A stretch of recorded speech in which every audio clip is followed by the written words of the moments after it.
할렐루야. 많은 사람들이 행복해지기 위해서 노력을 합니다. 그런데 이 행복을 위한 조건은 무엇이 있을까? 나이는 좀 어리지만 현명한 아이가 이것을 탐구했습니다. 어떻게 하면 우리가 행복할 수 있을까? 그래서 몇 사람에게 물어봤습니다. 길에서 구걸하는 사람이 이렇게 말합니다. 행복의 조건은 당연히 돈이지. 돈을 가지고 있어야 큰 집에서 좋은 음식 먹고 좋은 옷 입고 행복하게 살 수 있지 않겠어? 이렇게 말합니다. 아, 그렇군요. 다음 사람은 이번에는 부유하고 명예까지 있지만 건강이 좋지 않은 부자에게 찾아갔습니다. 그랬더니 부자는 이렇게 말합니다. 행복은 젊고 건강한 것이 최고야. 내 팔다리로 마음껏 뛰어다니고 음식을 먹을 수 있고 사람을 만날 수 있는 게 얼마나 복된 일인데 건강이 최고야. 이렇게 말합니다. 같은 질문을 이번에는 군에 갔지만 결혼하지 못한 청년에게 물었습니다. 그랬더니 이 청년은 말합니다. 행복이란 가정을 꾸려서 화목하게 사는 게 제일 중요한 것 아니겠니? 기쁜 일도 슬픈 일도 언제나 함께하는 아내와 정말 귀여운 자녀들이 있다면 정말 행복할 것 같아 라고 말합니다. 그래서 이번에는 자녀가 많은 남편과 5 아이를 둔 아주머니를 찾아갔습니다. 어떤 게 행복이냐고, 행복의 조건이 뭐냐고. 그랬더니 이분이 말하기를 나는 혼자만의 시간이 필요해. 가족도 잠시 있고 나만의 평화로운 시간을 가질 때가 가장 행복하다. 이렇게 말합니다. 이 아이는 몇 군데 더 알아봤지만 같은 결말이었습니다. 그리고 이 아이는 여러 사람을 만난 이후에 행복의 조건이 무엇인지를 알았습니다. 그것은 놀랍게도 나에게 없는 것이 행복이라는 사실을 알게 되었습니다. 내가 가지고 있는 것이 아니라 내가 갖고자 하는 것이 행복이다라는 것입니다. 근데 갖지 못했기 때문에 늘 불행한 것입니다. 사랑하는 성도 여러분, 사람들은 모두 다 자신이 행복해지기를 소망하고 있습니다. 그런데 아쉬운 것은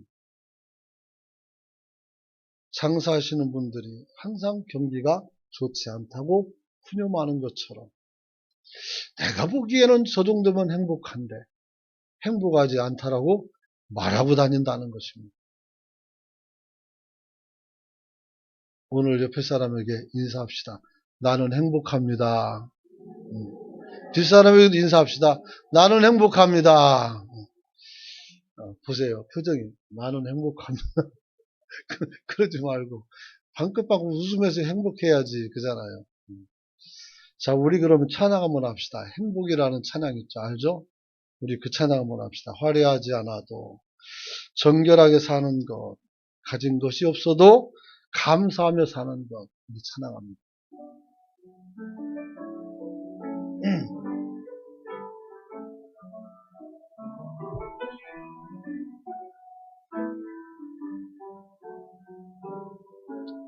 화려하지 않아도 정결하게 사는 삶, 가진 것이 적어도 감사하며 사는 삶, 내게 주신 작은 힘 나눠주며 사는 삶, 이것이 나의 삶의 행복이라오.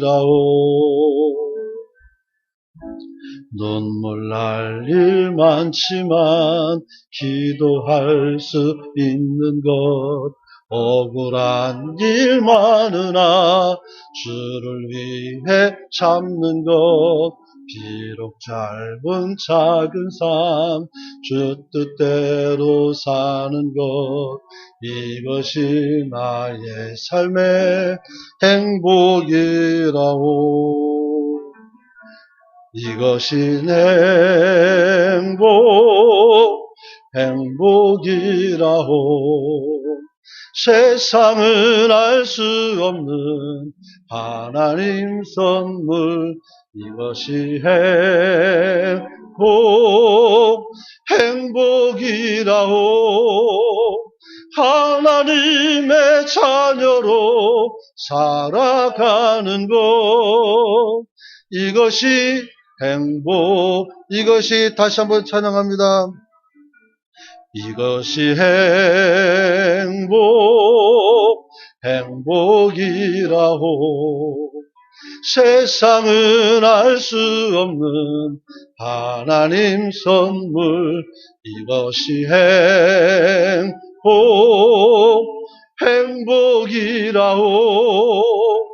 하나님의 자녀로 살아가는 것, 이것이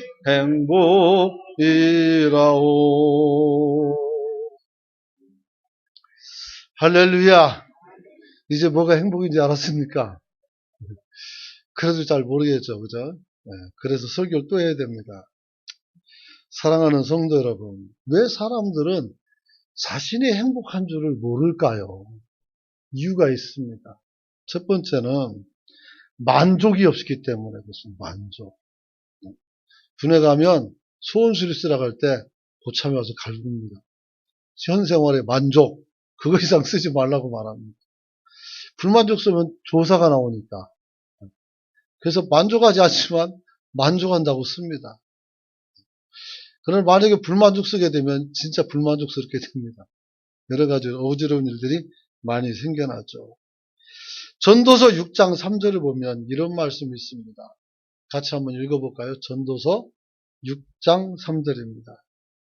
없습니까? 그럼 제가 읽어드리겠습니다. 사람이 비록 100명의 자녀를 낳고 또 장수하여 사는 날이 많을지라도 그의 영혼은 그러한 행복으로 만족하지 못하고 또 그가 안장되지 못하면 나는 이르기를 낙태된 자가 그보다 낫다 하나이다. 이렇게 말합니다. 100명의 자녀를 낳고 장수를 했으면 잘 살았네요. 저는 둘밖에 못 낳는데 우리 어머니 7 낳고 100명을 어떻게 낳습니까? 도대체가. 그런데도 어떻게 해요? 만족이 없어요. 두 번째는 1000년을 살아도 우리는 죽음 앞에 서기 때문입니다. 할렐루야. 전도서 6장 6절 한번 읽어봅니다. 시작. 그가 비록 1000년의 갑절을 산다 할지라도 행복을 보지 못하면 마침내 다 한 곳으로 돌아가는 것뿐이 아니냐. 할렐루야. 1000년을 2번 살면 2000년 사네요. 네? 2000년 살았으면 예수님 목격한 사람이 그죠? 있을 수도 있겠네요. 사랑하는 성도 여러분, 그렇게 오래 살아도 결국은 어떻게 돼요? 죽음 앞에 서기 때문입니다. 그래서 여러분들에게 묻습니다. 여러분은 지금 행복하십니까? 아이고 감사합니다. 네, 우리 은강교회는 정말 행복한 교회입니다. 할렐루야. 성도들의 첫 번째 물었을 때 전부 다 행복하다고 말하는 교인들이 많지 않습니다. 우리 교회는 얼마나 행복한지 모르겠어요. 이런 면에서는. 여러분이 행복하면 저도 행복한 줄 믿으시기 바랍니다. 목회자는 성도의 행복하에 가장 행복합니다. 여러분. 오늘 우리가 하나님 앞에서 정말 행복한 삶이 무엇일까를 한번 오늘 생각해 보기를 원합니다. 보수적인 교회에서는 하나님의 복을 이야기할 때에 영적인 것만을, 신앙적인 것만을 복이라 얘기할 때가 많이 있습니다. 그래서 눈에 보이는 복은 세속적인 복으로 취급해서 별로 잘 인정 안 하는 그런 모습이 있습니다. 이건 그러나 매우 잘못된 것입니다. 성경은 그렇게 말하지 않습니다. 여러분, 성경은 영적인 복도 강조하지만 현세적인 복도 우리에게 약속하고 있는 줄 믿으시기 바랍니다. 특별히 성경에서는 우리의 현세적인 행복에 대해서 이렇게 말씀하고 있습니다. 첫 번째는 하나님의 명령과 규례를 지키면 행복하다 이렇게 말합니다. 오늘 본문도 똑같아요. 그래서 신명기 28장에는 모든 축복이 오늘 여러분에게 그대로 다 임할 수 있기를 축원합니다. 이는 우리가 하나님의 말씀과 규례를 가까이 하는 것입니다. 여러분. 또는 구원받은 백성이 행복한 자라고 말씀하고 있습니다. 신명기 33장 29절 말씀 같이 한번 읽어봅니다. 신명기 33장 29절 시작. 이스라엘이여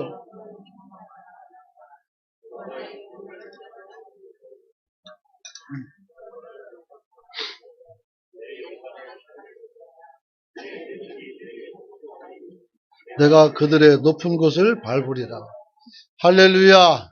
너는 행복한 사람이다. 여호와의 구원을 너같이 얻은 사람이 어디 있냐? 오늘 하나님의 구원을 우리처럼 받은 사람이 어디 있습니까? 우리가 얼마나 놀라운 은혜를 받았으면 어메이징 그레이스라 놀라운 은혜를 받았죠. 나 같은 죄인 살리신 그 은혜 놀라워. 그죠? 여러분. 오늘 그 마음에 평안 있는 사람은 행복이라고 말합니다. 욥기 10장 20절로 21절 보니까 그는 마음의 평안을 알지 못하니 그 기뻐하는 것을 하나도 보존하지 못하겠고 남기는 것이 없이 모두 다 먹으니 그런즉 행복이 오래가지 못할 것이라 이렇게 말합니다. 뒤집어 버리면 어떻게 돼요? 마음에 평안하면 행복하다는 겁니다. 여러분이 평안한 삶을 살기를 축원합니다. 네 번째로 건강과 풍성한 재물로 윤택하게 되면 행복에 드는 줄 믿으시기 바랍니다. 욥기서 21장 23절로부터 오늘 23절을 보면 25절까지 보면 어떤 사람은 죽도록 기운이 충실하여 안전하여 평안하고 그의 그릇에는 젖이 가득하며 그의 골수는 윤택하고 어떤 사람은 마음의 고통을 품고 죽음으로 행복을 맛보지 못한다 이렇게 말합니다. 그래서 건강과 풍성한 재물 그리고 장수하는 것 이것이 다 우리에게 주시는 복으로 믿으시길 바랍니다.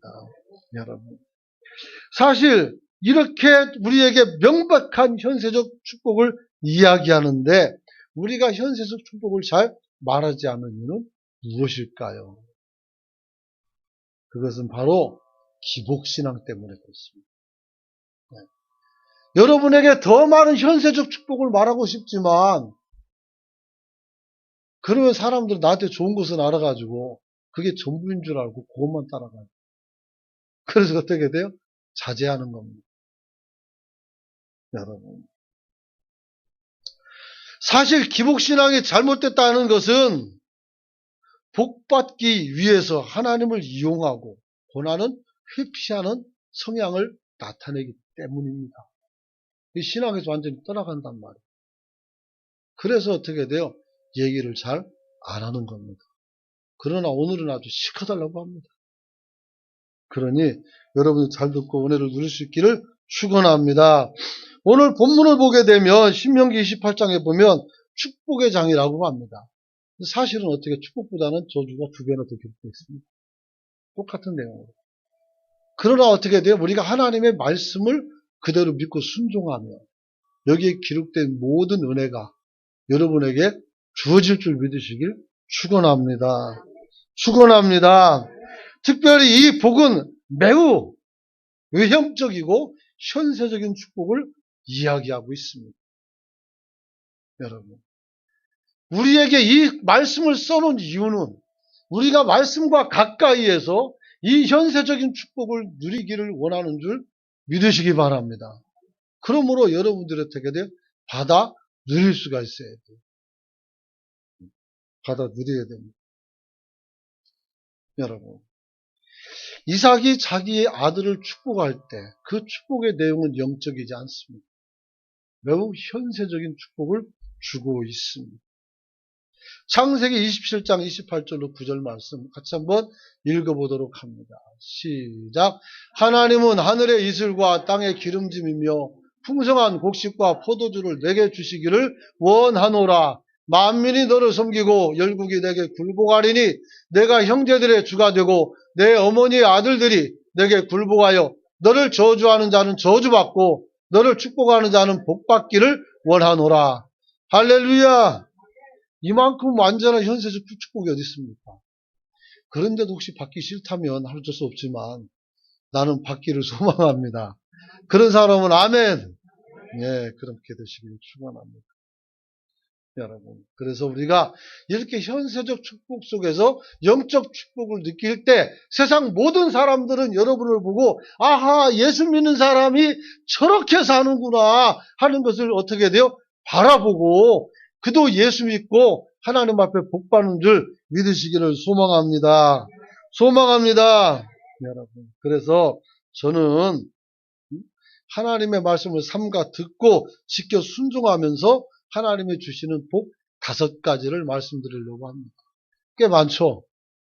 보통 3가지 정도 하는데 여기 나와 있는 게 정확히 더 되지만 요약하면 그렇게 됩니다. 첫째는 한번 따라서 합시다. 승리하는 복을 주신다.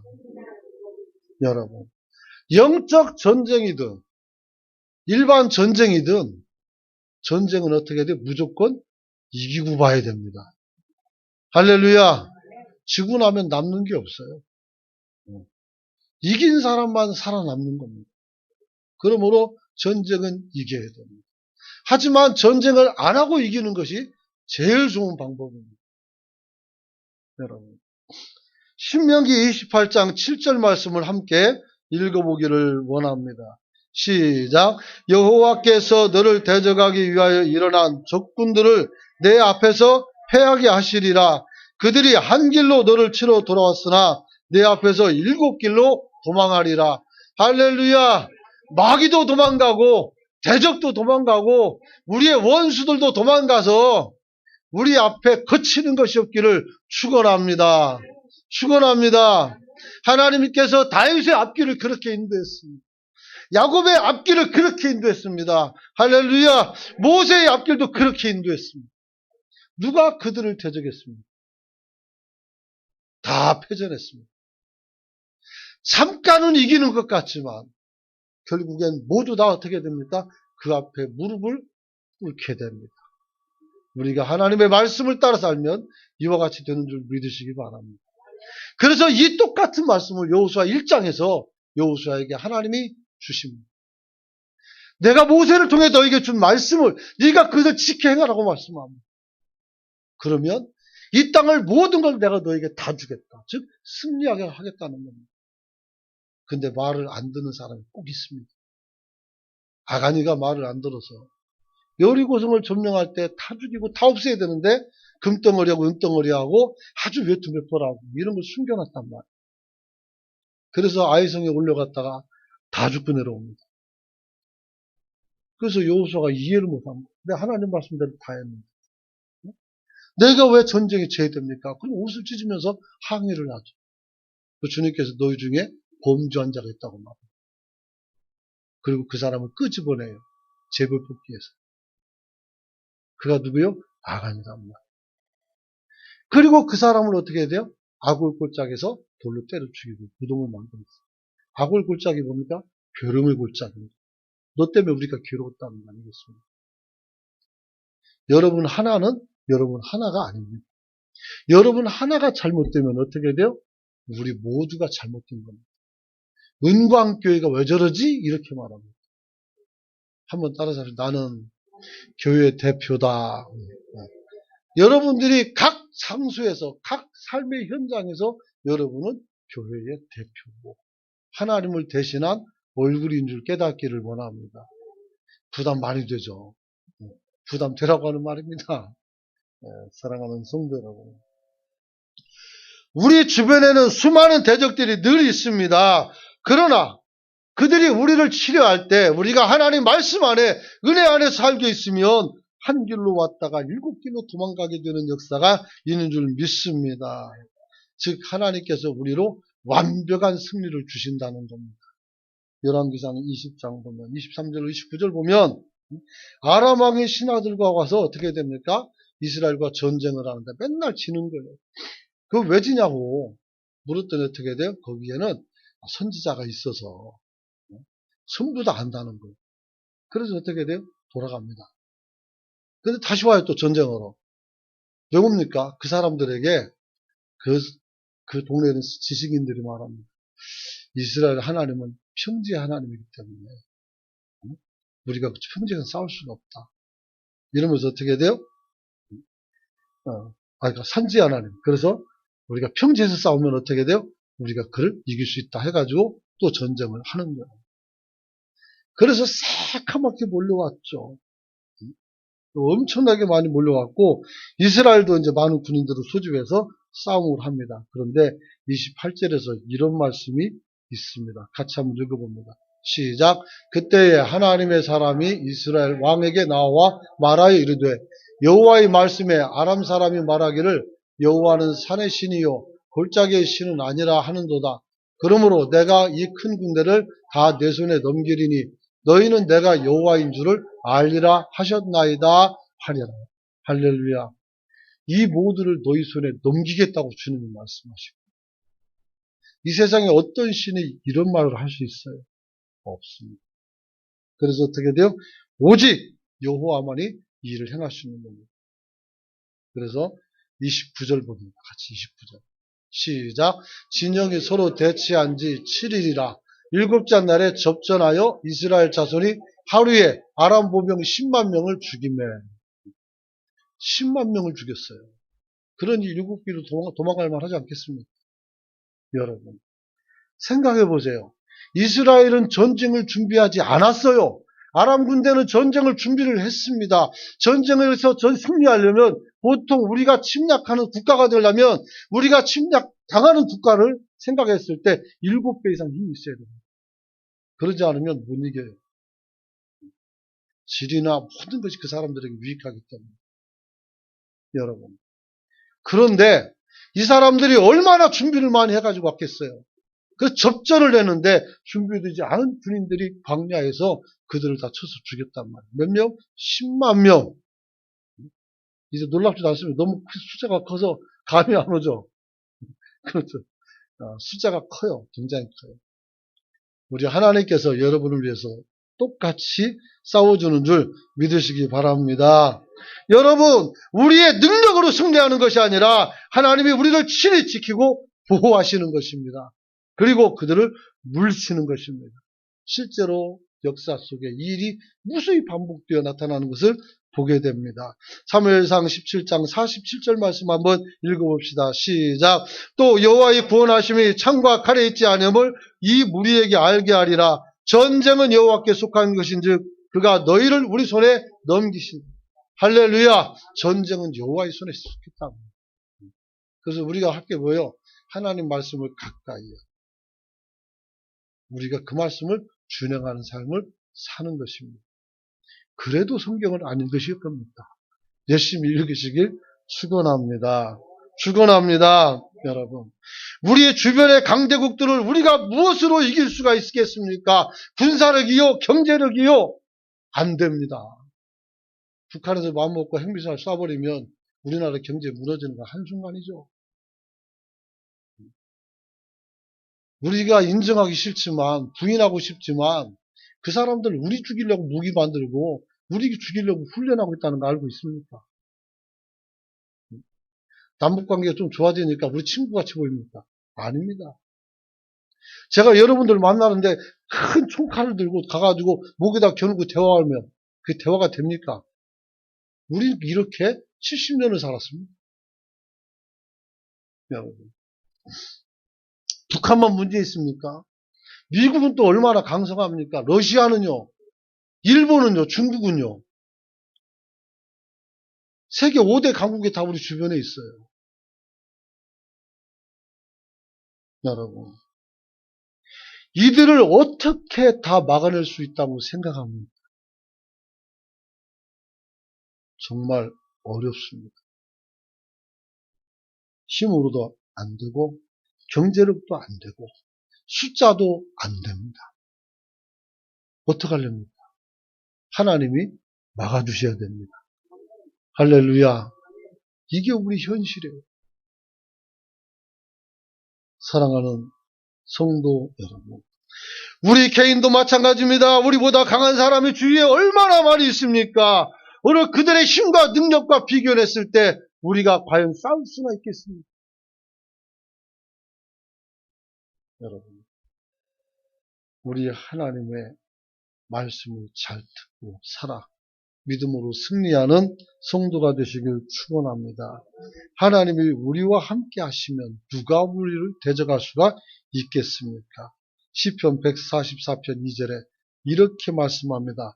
여호와는 나의 사랑이시요 나의 요새시요 나의 산성이시요 나를 건지시는 이시요 나의 방패시니 내가 그에게 피하였고 그가 내 백성을 내게 복종하게 하였나이다. 할렐루야. 다윗이 왕 노릇을 할 수 있었던 것은 하나님께서 그 백성들이 나에게 복종하게 했고 나의 대적들로부터 하나님 나를 눈동자처럼 지켜줬기 때문에 그것이 가능했다라고 얘기하는 겁니다. 여러분, 얼마나 무섭습니까? 이렇게 하나님이 여러분에게 승리를 주는 줄 믿으시기 바랍니다. 두 번째는 사업의 복을 주십니다. 8절 말씀 봅니다. 시작. 여호와께서 명하사 내 창고와 내 손으로 하는 모든 일에 복을 내리시고 내 하나님 여호와께서 내게 주시는 땅에서 내게 복을 주실 것이며 할렐루야. 하나님께서 명령하사 내 창고와 내 손으로 하는 모든 일에 복을 내린다. 이 산업과 직장에 복을 준다는 거예요. 할렐루야. 오늘도 지구가 멸망하지 않은 이유는 우리 은광교회가 있어서 하나님께서 우리를 생각하사 멸망시키지 않은 줄 믿으시기 바랍니다. 진짜 말씀드리는 거예요. 여러분. 오늘 이 나라가 멸망하지 않는 것은 오늘도 새벽에 나와서 기도하고 시간 나와서 기도하는 우리 성도들이 있었기 때문에 우리가 무사한 줄 믿으시길 원합니다. 여러분. 그런 거예요.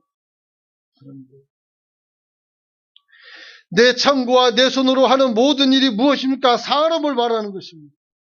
하나님께서 직장이든 가정일이든 다 잘되게 하는 복을 우리에게 내려주시는 줄 믿으시기 바랍니다. 그래서 창세기 39장 5절 보면 이런 말씀이 있습니다. 같이 한번 읽어봅니다. 시작. 그가 요셉에게 자기 집과 그의 모든 소유물을 주관하게 한 때부터 여호와께서 요셉을 위하여 그 애굽 사람의 집에 복을 내리심으로 여호와의 복이 그의 집과 밭에 있는 모든 소유에 미친지라. 할렐루야. 여러분, 요셉의 형통은 만남의 축복 속에 있었습니다. 사업의 축복도 만남의 축복이요. 직장의 축복도 만남의 축복입니다. 여러분이 사람을 잘못 만나면 인생 큰일 납니다. 결혼 생활 잘하는 것도 좋은 사람 만났기 때문인 줄 믿으시길 바랍니다. 이상한 사람 만나면 어떻게 돼요? 못 사는 거예요. 어떻게 살겠어요? 여러분, 요셉에게 보디발이 복이 되었고 보디발도 요셉에게 복이 되었습니다. 이것이 만남의 복입니다. 할렐루야. 나만 잘 되는 것이 아니라 너도 잘 되고 나도 잘 되는 것이 이게 만남의 복이란 말이에요. 오늘 여러분이 서로 간에 인사합시다. 잘 만났습니다. 복된 만남입니다. 여러분, 서로 간에 복이 되어질 수 있기를 축원합니다. 여러분, 어떻게 확인할 수 있습니까? 주인 보디발이 요셉을 통해서 하나님이 일하는 걸 보셨어요. 여러분이 친구를 사귀어도 예수 믿는 사람을 사귈 수 있기를 축원합니다. 왜냐하면 하나님이 그 친구와 함께 일한단 말이에요. 또 여러분들과 하나님이 함께 일하는 줄도 믿으시기 바랍니다. 여러분. 그래서 보디발이 어떻게 됩니까? 자기의 모든 가정사를 다 요셉에게 맡겼더니 어떻게 됩니까? 그 집이 어떻게 해요? 풍성하고 넉넉하고 잘 되는 집안이 되었다는 거 아니겠습니까? 여러분. 그래서 그때부터 하나님께서 요셉을 위해서 보디발의 집에 어떻게 돼요? 복을 내리는 겁니다.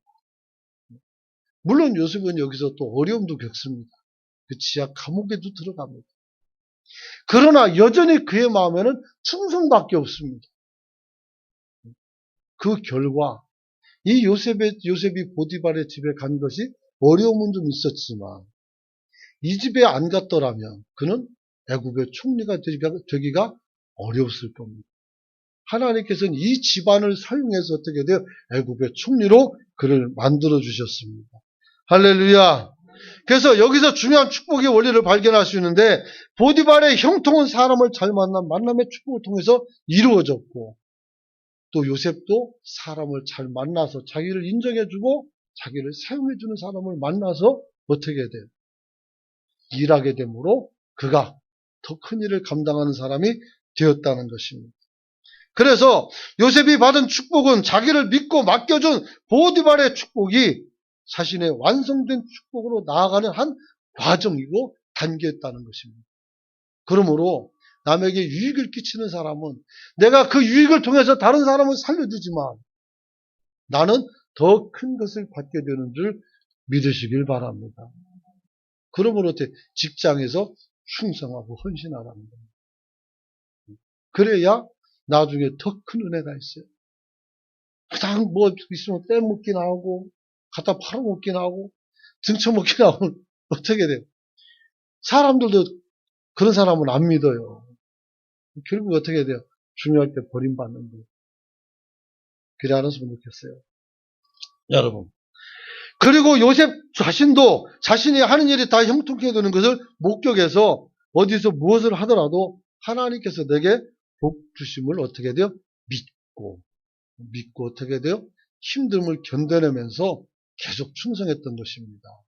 이것이 바로 여러분의 사업이 성공하는 비결이고 여러분이 직장생활을 잘하는 비결인 줄로 믿으시기 바랍니다. 그래 해야 돼요.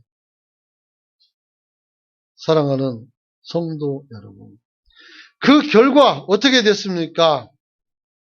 요셉은 자신의 일들이 다 잘 돼서 결국은 어떻게 보디발을 넘어서 애굽에서 왕 위에 왕 한 사람 밑에 자기 위에는 왕 한 사람밖에 없죠. 그래서 왕 다음으로 총리가 되어서 온 애굽을 실제적으로 다스리는 통치가가 됩니다. 그래서 하나님은 어떻게 돼요? 작은 것에 충성하는 사람에게 큰 것을 맡겨주는 줄 믿으시기 바랍니다. 그게 중요한 거예요. 감사도 똑같아요. 반딧불을 보고 감사하니까 별빛을 주고 별빛 보고 감사하니까 달빛을 주고 달빛을 보고 감사하면 햇빛을 주고 햇빛 보고 감사하면 영원한 진리의 빛을 주셔서 여러분들이 빛 가운데 살아가는 빛의 사람이 되는 줄 믿으시길 바랍니다. 주님께서 성공한 성도들을 향해서 말합니다. 지극히 작은 자에게 행한 것이 곧 나에게 행한 것이다. 여러분, 이게 바로 우리가 살아가는 원리인 줄 믿으시기 바랍니다. 여러분. 그래서 이 일은 요셉이 하는 일은 다 성공하고 형통하게 되었다는 말씀을 드리고 싶은 겁니다. 이것이 하나님의 말씀을 듣고 하나님을 믿고 의지하며 따라가는 사람들에게 주실 하나님의 축복인 줄 믿으시기 바랍니다. 여러분들도 똑같습니다. 이렇게 하나님의 말씀을 잘 듣고 말씀 속에 살아간다면 오늘 하나님께서도 동일한 은혜를 체험하게 할 줄 믿습니다. 근데 문제는 왜 나에게는 이런 일이 안 일어나는가 하는 겁니다. 조건이 무엇이었습니까? 말씀을 삼가 잘 듣고 지켜 순종하는 것이었습니다. 여러분이 스스로 예배의 태도와 신앙생활의 모습을 점검해 보십시오. 나는 일주일에 말씀을 몇 번이나 듣는가? 내가 하루에 성경을 얼마나 많이 읽고 그 중에서 은혜를 누리고 있는가? 그잖아요. 우리가 해야 할 일이 있어요. 이것을 삼가 잘 듣고 순종하는 것인데 우리는 하나님 앞에서 얼만큼 순종하고 있는지를 한번 되짚어 봐야 됩니다. 여러분들에게 드린 7가지 생활 논리만 잘하면 이 축복 다 받고도 남음 있는 줄 믿으시기 바랍니다. 여러분, 내 멋대로 내 방식대로 하려니 잘 안 되는 것 아니겠습니까? 하나님은 약속의 하나님이십니다. 약속한 것은 반드시 어떻게 됩니까? 잘 맺으시고 잘 지켜내가는 겁니다. 그러기에 우리도 하나님을 믿고 하나님의 약속대로 움직이니 우리도 그 약속을 지켜서 우리가 하나님의 일을 감당하면 주님이 여러분에게 복을 더해줄 줄 믿습니다. 오늘은 여기까지만 하고 다음 주에 한번 더 들어갑니다. 5가지인데 도저히 할 방법이 없습니다. 시간은 다 되고 말씀 마치려고 합니다. 사랑하는 성도 여러분, 지혜로운 아이가 행복의 조건을 찾았던 것을 기억해 두십시오. 사람들은 내게 없는 것이 채워지면 행복으로 생각을 합니다. 맞습니다. 가난한 사람이 돈을 갖게 되면 행복할 수 있습니다. 그러나 마냥 행복하지는 않습니다. 결혼을 하면 행복할 수 있습니다. 하지만 여러분들은 아직 그 결혼 생활, 다시 말하면 처음에 결혼했던 그 순간의 그 감동과 감격을 지금도 가지고 살고 혹시 계십니까? 그런 분이 계시다면 정말 대단한 분들입니다. 처음에는 막 사랑으로 살다가 나중에 어떻게 갈등도 생기고 증오도 생기고 어떻게 해야 돼요? 그렇게 되는 거예요. 그리고 어려움도 함께 싸워 이기고 그렇게 되는 거죠. 그래서 뭐가 됩니까? 아내가 아니라 전우가 되는 거예요. 전우가. 전쟁터 싸우는 전우가 돼요. 물론 지금도 여전히 사랑합니다. 그건 저는 진짜 그렇습니다. 여러분들도 사랑할 수 있기를 원합니다. 없는 것을 바라지 말고 있는 것을 바탕으로 해서 여러분이 도전해 보시길 축원합니다. 하나님이 여러분을 승리의 길로 인도한다고 말씀드렸습니다. 여러분의 산업과 직장을 하나님이 복 주신다고 이야기했습니다. 현세적인 축복은 특별한 사람만이 받는 것이 아니라 하나님의 말씀을 따르는 우리 모두에게 다 똑같이 임한다고 말씀했습니다. 그러나 왜 편차가 생깁니까? 이게 결말입니다. 한번 따라서 합시다. 사람의 그릇에 따라 담는 양이 다르다. 그러니 내게 주신 은혜를 내게 감사하고 더 감사하고 여러분의 그릇을 넓히면 하나님께서 더 많은 것으로 채워주시는 줄 믿으시길 바랍니다. 확실한 증거를 하나 얘기해 드리겠습니다. 제가 아는 분이 사업으로 돈이 꽤 많이 썼는데 사업으로 다 쫄딱 망했습니다. 쫄딱 망해서 진짜 톨톨톨 아무것도 없었습니다. 근데 그분이 그 재산을 다시 회복하는데 3년이 안 걸렸습니다. 도대체 무슨 짓을 했는지 잘 모르겠습니다.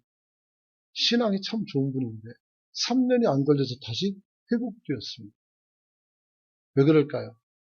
그만큼을 담을 수 있는 그릇이 되는 여러분의 그릇을 넓히시길 축원합니다. 네? 말하자면 그릇을 빌되 많이 빌려라. 네? 많이. 네? 트럭을 한 10트럭 빌려놔요. 그러면 되잖아요. 네? 입을 어떻게 하죠? 조금만 열라? 많이 열라. 네? 채워준다는 거예요. 설교 때는 어떻게 입을 엽니까? 아멘하고 입을 여는 거예요. 아셨습니까? 그렇게 해서 하나님의 큰 복을 받는 저와 여러분이 되시길 축원합니다.